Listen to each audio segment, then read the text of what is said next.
The paramedics are not there. Okay? They said that he was pronounced dead when he got to the hospital.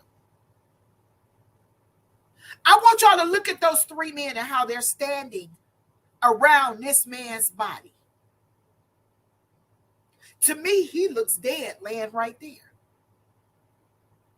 Look how they standing around their body. The one guy in the black jacket, the white guy in the back, just looking down at him like he's nothing. Daniel Penny not even looking at him. The black dude not even looking at him. Nobody checked to see if that man was alive or not. Nobody checked to see if he was breathing. Nobody tried CPR or anything to make sure that this man was okay. I believe they already knew he was dead. That's a Marine standing there. Don't you think he know when somebody's dead or not? And look at his face. There's not an ounce of concern for that man right there. Not an ounce of concern. Nobody has an ounce of concern. All three of them are trash to me. And I'm more angry at this man right here. I'm more angry at him because how dare you hold another man down and another man that looks just like you until the point that he is dead. How dare you? And then you see the guy standing back there. He looks completely, he looks in shock and completely disgusted. Okay? Just soak that picture in. Soak this picture in. Look at it. Look at that. Those, you see how skinny, look at that man's arms. Look how skinny he is. And look how thick and big these guys are. You know what I mean to tell me that this man had no choice but to put his arm around his neck to restrain him? Those three men could have held him by his arms and restrained him. Nobody needed to put their arm around his neck to restrain him. Once those other two gentlemen came on the scene, there was no reason why Daniel Penny couldn't have let that man's neck go. They killed that man. And see, notice how I'm not focusing on black, white, whatever. I'm focusing on 3-on-1.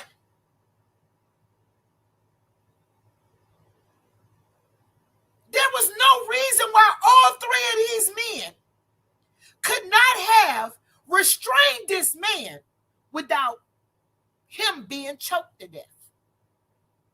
Why didn't Daniel Penny let him go once the other two men came on the scene? Now, this is just common sense. This has nothing to do with black, white, brown, and nothing. This is just common sense. And see, people want to make this a race issue when it's not a race issue. This is look at that. 3 of them on him. And you mean to tell me that Daniel Penny had to hold on to that man's neck long enough until he died with these two big men helping him? Look how skinny that man's arms is. This angers me. Okay? Now, this is a video of the exact same day. The exact same train ride. This is a video of what Jordan Neely was doing a few moments prior to being choked to death. I'm going to play it. I can't play all of it, but due to fair use, I can play some of it. Is right. 13 to milk. TV Popeyes, 13 to seltzer, no TV is great, that's happy. 13 to milk, food healthy, that's cold milk. Seltzer is great, 13 to milk. Food TV Popeyes, 13 to drink, TV milk, 13 to food. Drink hungry, I need to survive, milk, seltzer. Drink hungry, that's happy. Put up the picture, what happened to Mr. Neely later. I want you to see that. I want you to look at that. A couple of things I want you to remember. Number one, Multiple individuals did try to stop Mr. Neely from dying. Multiple witnesses have come forward and said Mr. Neely was not threatening nor putting anyone in danger. As a matter of fact, it was the killer who was agitated and became the aggressor. Multiple individuals also attempted to stop and to check for Mr. Neely. They attempted to stop these individuals from simply surrounding him. They were told to step back. What you saw, ladies and gentlemen, was a killing by an individual who's trained to kill. And see, and that's the thing I brought up in my TikTok video when I spoke about this. They want to bring up that he's an ex-Marine as if what he was doing was instinctual and to protect other people. But as an ex-Marine trained by our United States government to kill people, there's no way he didn't know what his actions could lead to. And then you had other people warning him that his actions could cause that man to die. Turn him on his side.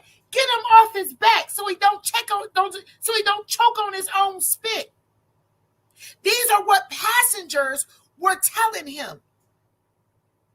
This is what witnesses say happened. There's a reason why they won't air that full 3-minute video. There's something that those prosecutors saw that we haven't seen. The reason why they charged that man. Because and look at his face. Just look at his face. He's looking at him. There's no way. And then while he got his arm around his neck, you got this man holding his arms. Another man. There was no reason why at that point Daniel Penny still needs to have his arm around his neck. There's no reason at that point he could let his neck go. He got 2 other people helping him. This is why you can't tell me you don't know what your actions is doing. You don't know that you are possibly killing that man. Let's finish listening. Johnny Grima, who is a well-known homeless activist in the city and a former resident of Anarchy Row, just happened to be traveling on the same train when Mr. Neely, 30 years of age, was put into a headlock by ex-Marine Daniel Penny. Grima has slammed the attack as racist, saying that there was no consideration for Neely's life because he was black, homeless, and poor. Now, I'm not necessarily agreeing with the fact that Daniel Penny's actions was based on race. I don't want to put that label on him, but it does beg the question that if this was a white homeless guy, would he have done the same thing? But I'm not putting it on this man that he's racist. I'm not doing that.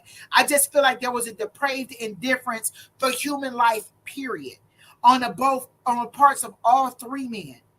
And I feel like all 3 men should have been charged with that man's death, not just Daniel Penny, the other 2 that helped him, just like they charged all of the officers in George Floyd's death. I feel like all 3 of these men need to be charged in Jordan Neely's death.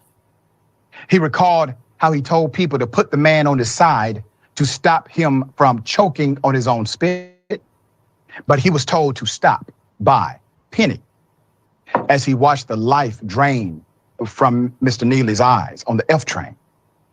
In a video of the incident, Grima can be heard and seen moments after Neely stopped moving. He's now admitted he regrets walking away from the scene. The witness was heard saying, and I quote, "Don't put him on his back, though. He might choke on his own spit. Put him on his side." Okay? Now, let's talk about the real problem. And see, this is the key thing about listening to all types of media. You don't have to receive everything that's said. You don't have to believe everything that's said, but you do need to hear different perspectives on a situation, because notice none of that you hear on Fox. And I'm a conservative.